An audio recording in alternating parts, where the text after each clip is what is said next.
Thought today I'd read a little from my latest book, Beyond Visual Range.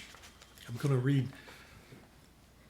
a section or a couple of sections from chapter 12 called The Long Dark Tea Time of the Soul.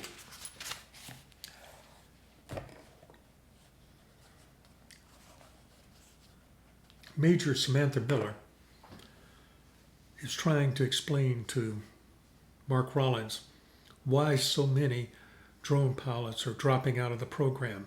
Mark asked if it's due to PTSD, and she said no, that it's something deeper than that. Rollins doesn't really understand. I mean, Samantha or Sam had been a jet fighter pilot. Her life had been on the line. Now she was a drone pilot.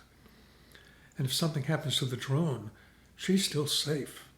She can go on about her life. So what is it? What is it about being a drone pilot that causes people to drop out of the program after 2 or 3 years? And Samantha says, I've tried to figure it out. As a fighter pilot, I'm surrounded by metal.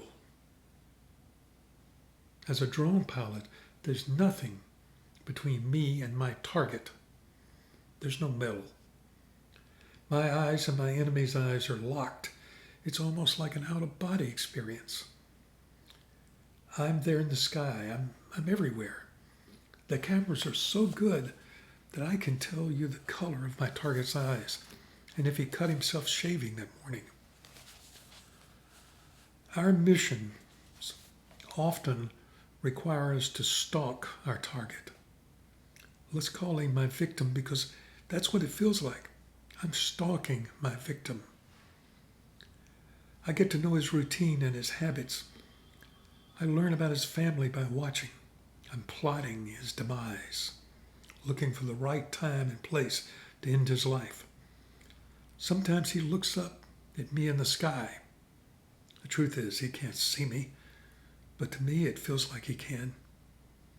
At least he knows I'm there, just waiting. Finally, I have him alone and in the open.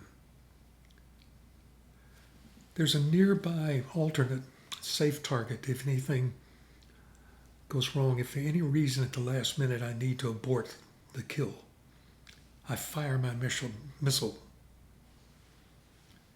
And seconds before the missile will strike home, a little girl runs out of the house and wraps her arms around his legs.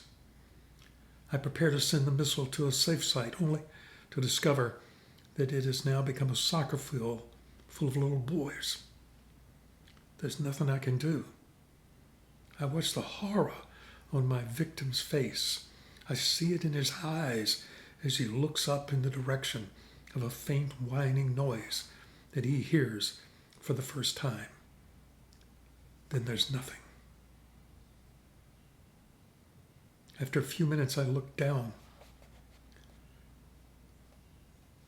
on the spot where he and his little girl had stood, and there's only a smoking hole, a crater in the ground. Then I see his wife running from the house, her arms failing over her head, and she's screaming. Of course, there's no audio, but I hear her screams anyway, even if it's just in my head. Rollins said nothing. He just looked at me.